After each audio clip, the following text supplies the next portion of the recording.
This is Helena at Large. I'm Helena Strauss, and this video is about how to care for your mouth if you have ONJ. As usual, these are my views as a patient. They are not substitutes for professional medical advice or the specific advice of your dental surgeon. MRONJ, which I'm going to refer to simply as ONJ here, can take up to 3 years to resolve. And as much as you may want your ONJ to resolve quickly, early surgery at the time of diagnosis has not been reliably shown to help resolve ONJ. So the current standard is to treat ONJ as conservatively as possible if and until surgery is appropriate. This means you will be giving your mouth extra special Olympic levels of care while you patiently wait for the necrotic bone to emerge from your gum as your body works to expel it. You will also be spending more time in the company of your oral surgeon or hopefully an orthodontic and maxillofacial surgeon for regular monitoring of your progress. Now let's go through specifically what this means for you.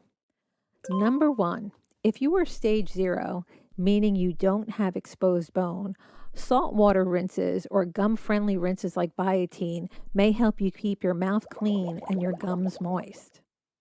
Number 2, if you do have exposed bone, you will likely be prescribed a chlorhexidine mouthwash.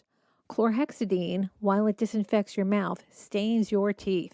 So ask your oral surgeon if you need to rinse your entire mouth or if you can just debride the exposed bone with a soft toothbrush or a Q-tip dipped in chlorhexidine.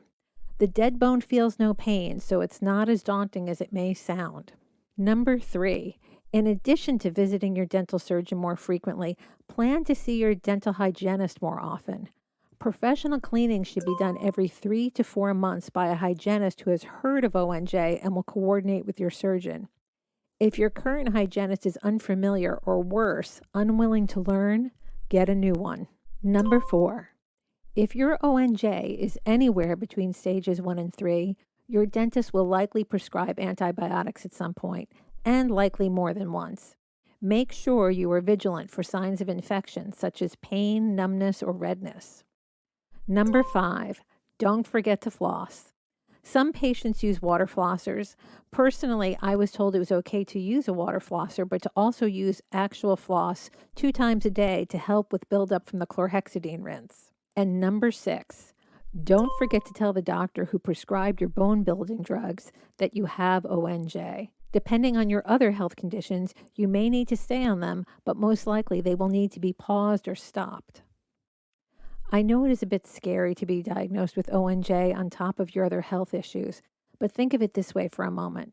Half of stage 0 cases resolve on their own without ever having exposure of bone.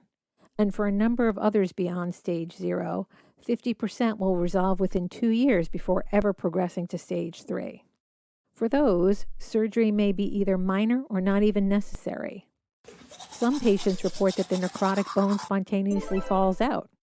My surgeon told me he's had more than one patient show up with a piece of bone in a little baggie as their ONJ healed on its own with monitoring and hygiene. I hope you will be one of them.